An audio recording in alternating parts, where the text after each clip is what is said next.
pesta leletikan. Datang teu dijemput, balik teu dianter. Jalangkung, di dieu aya pesta leletikan. Datang teu dijemput, balik teu dianter. Jalangkung, di dieu aya pesta leletikan. Datang teu dijemput, balik teu dianter.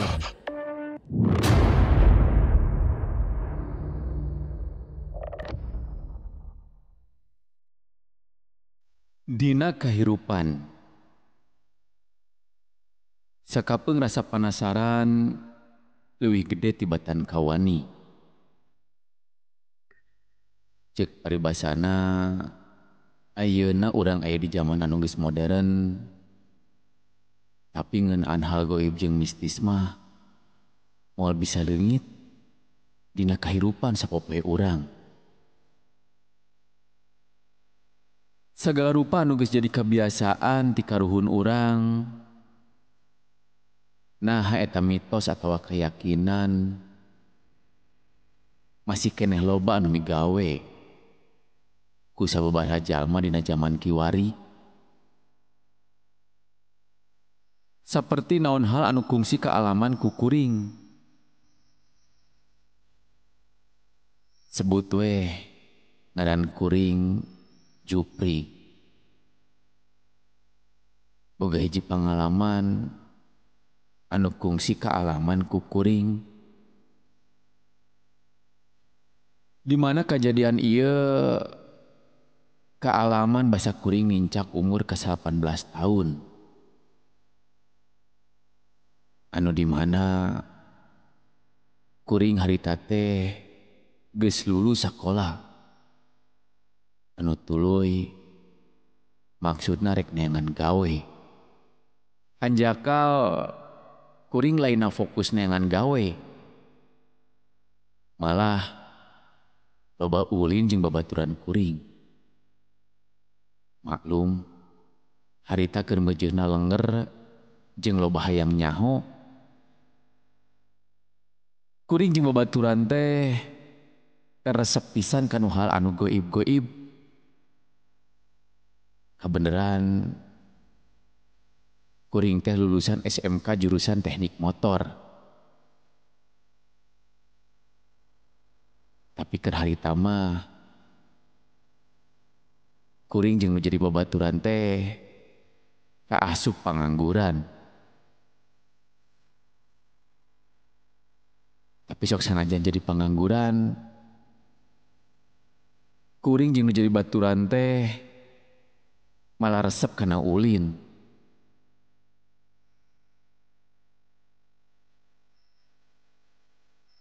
Imah kuring aya di Bandung. Anu tepat nama di Bandung Timur.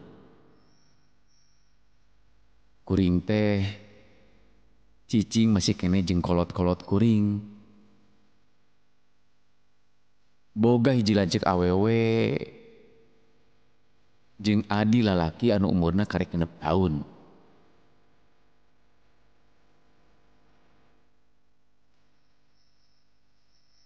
Singket carita, dina hiji mangsa babaturan kuring anu ngaranna Roni ngajakan ka kuring jeung anu sejena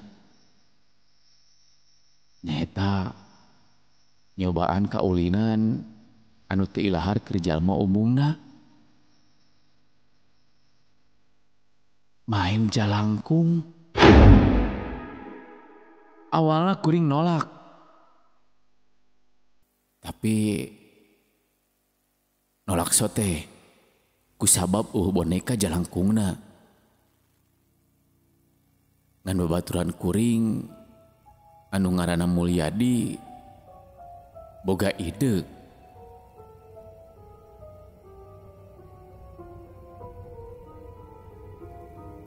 Lamun nyieun wae tina awi jeung babatok kalapa.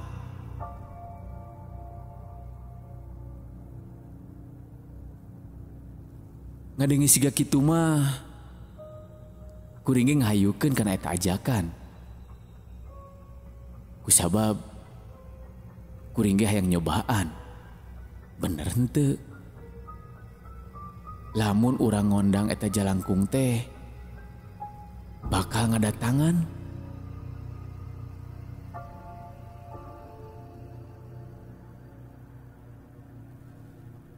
Kuring sarerea sapuk dina malam Jumaah bakal migawe kaulinan nyaeta ngondang jalangkung. Singket carita, bahasa malam Jumaah kuring jeung babaturan ge indit ka imah kosong anu eueuh nu nyicingan. Si Roni ge geus nyiapkeun bahan jang nyieun eta jalangkung. Nyaeta awi, batok kalapa, kain boeh jeung tali.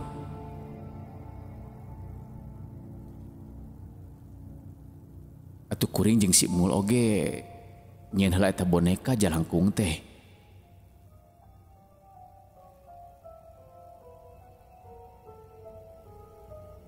Tungtung nama eta boneka jalangkung teh geus rengse dijieun ku kuring jeung babaturan. Teu karasa waktu geus nunjukkeun jam 12 peuting. Nya kuring jeung dua babaturan kuring geus ngarasa siap. Tapi awalna kuring ngarasa teu yakin rek migawe kaulinan eta. Nya aya rasa kasieun mah. Kusabab pamikir kuring bisi bener bakal aya nu datang. Ngan kuring micen pikiran anu aneh-aneh. Sangkan niat jeung rencana teh bisa laksana. Nepi ka kuring jeung babaturan kuring ge ngamimitian macakeun mantra jang ngageruan eta jalangkung teh. Jalangkung, di dieu aya pesta leuletikan. Datang teu dijemput, balik teu dianteur. Jalangkung, di dieu aya pesta leuletikan. Datang teu dijemput, balik teu dianteur. Jalangkung, di dieu aya pesta leuletikan. Datang teu dijemput, balik teu dianteur. Basa keur macakeun mantra. Kadenge aya barang anu murag. Tapi pamikir kuring, meureun murag teh katebak ku angin. Kuring teu malire kana eta barang. Kuring jeung babaturan nuluykeun deui kana eta ritual. Teu karasa waktu geus nepi ka jam 2 peuting. Kuring jeung menjadi babaturan masih kena nungguan. Ngan hasilna eueuh nanaon. Kuring ge ngomong lamun ieu mangan ukur mitos. Kusabab eueuh jurig anu wani nyampeurkeun. Cek urang ge naon. Eta mah ukur tahayul. Ukur mitos. Buktina eueuh nanaon. Geus kuring rek balik. Kuat tunduh. Heueuh. Geuning eueuh nanaon. Hayu balik sarua urang ge tunduh. Eta omongan kuring ka babaturan teh anu didukung ku si Mul. Tapi babaturan kuring anu ngaranna si Roni saukur seuring ngadenge omongan kuring teh. Nya singket carita, kuring jeung nu jadi babaturan barali ka imah sewang-sewangan. Kuring balik ka imah anu maksud rek sare.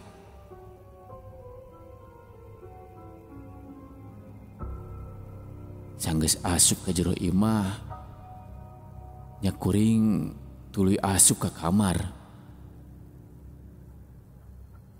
Tekung silila ti harita. Kusabab kuring geus teu kuat tunduh. Nya kuring langsung sare. Basa kuring sare teh. Kuring ngimpi. Dina impian kuring nyaeta rarasaan kuring aya di eta imah. Imah anu dipake ngondang jalangkung. Ngan anu jadi anehna, tina impian kuring ngan kasampak kuring sorangan.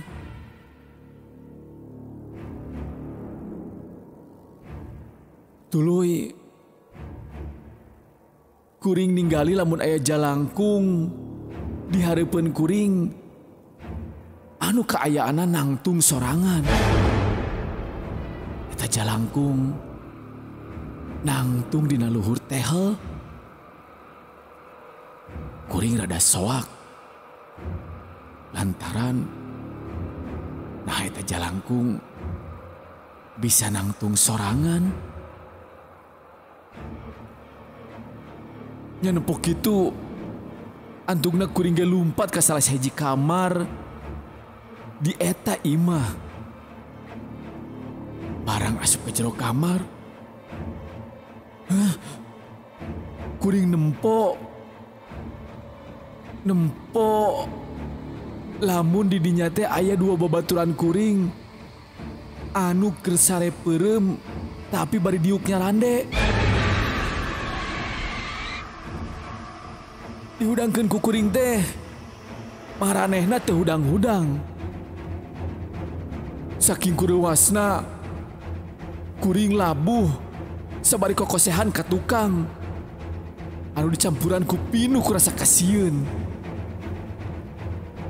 Basa kuring mundur teh ujug-ujug aya buuk anu nutupan panon kuring.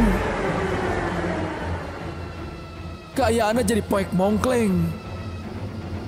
Jeung kuring ngerasakeun kaeungap teu bisa ngarenghap. Kuring jadi guling gasahan. Anu akhirna kuring ge hudang tina eta impian.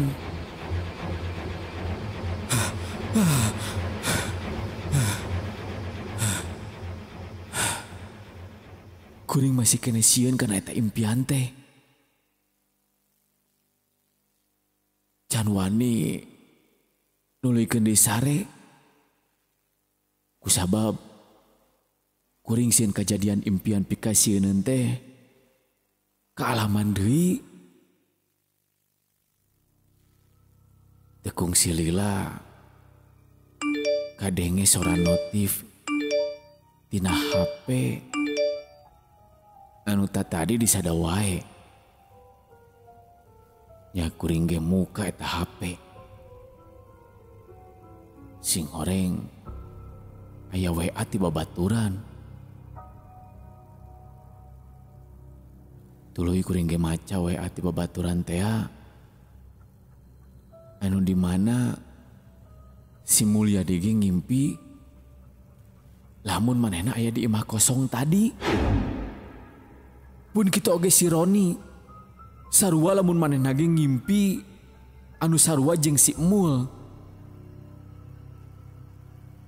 Nya kuring oge ngusulkeun jang menta hampura kanu ngageugeuh anu aya di eta imah.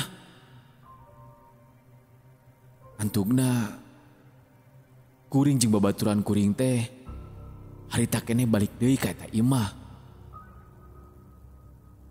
Anu di mana maksudna kuring jeung nu jadi babaturan teh rek menta hampura.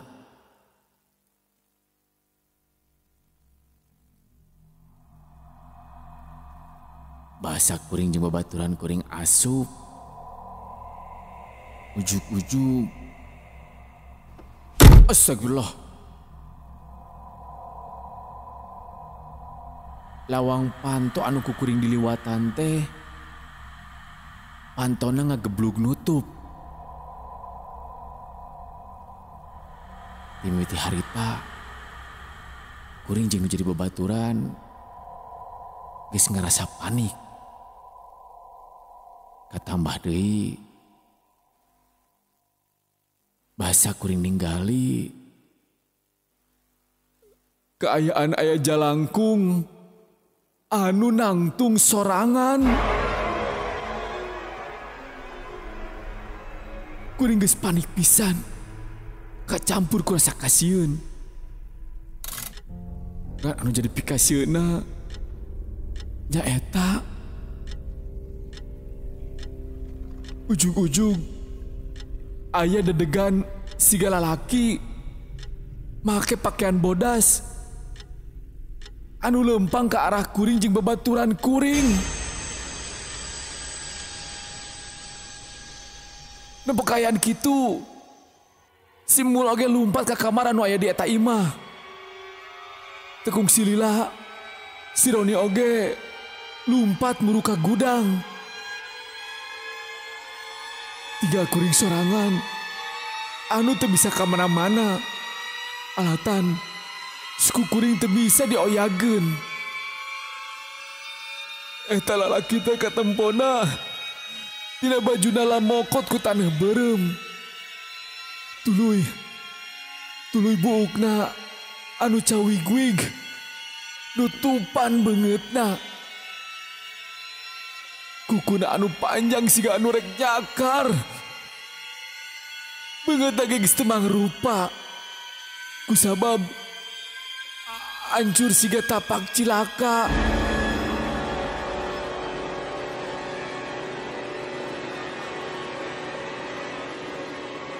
Eta makhluk teh nyampeurkeun ka kuring. Manehna ngomong, Maneh anu ngondang kaula. Maneh anu geus ngondang kaula. Maneh teu sieun. Maneh teu sieun ka kaula. Maneh teu sieun ku kaula. Maneh teu sieun ku kaula. eta omongan teh ditulikeun ku sirina anu ngagakak.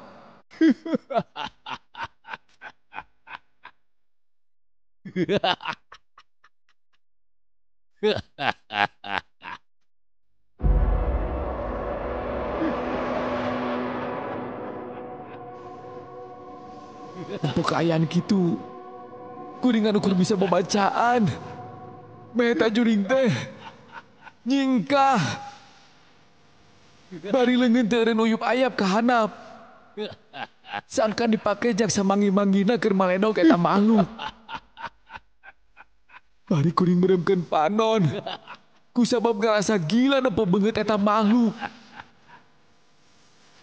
Basa kuring keur meremkeun panon. Tekung silila sora anu seuri teh jol ngadadak leungit. Ngadenge keayaan geus sepi jempling deui. Tuluy kuring mukakeun deui panon. Sing horeng eta jurig teh geus leungit.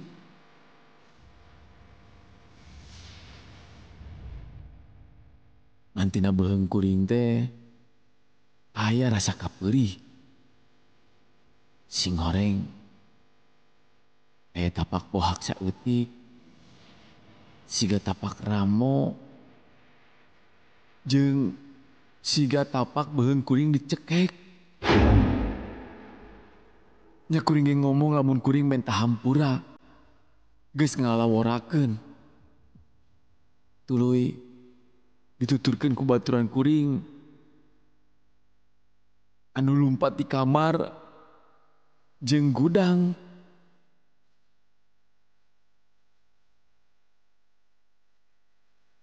Nempo jadi babaturan kuring kabur. Kuring ge ngelulumpat kaluar ti eta imah.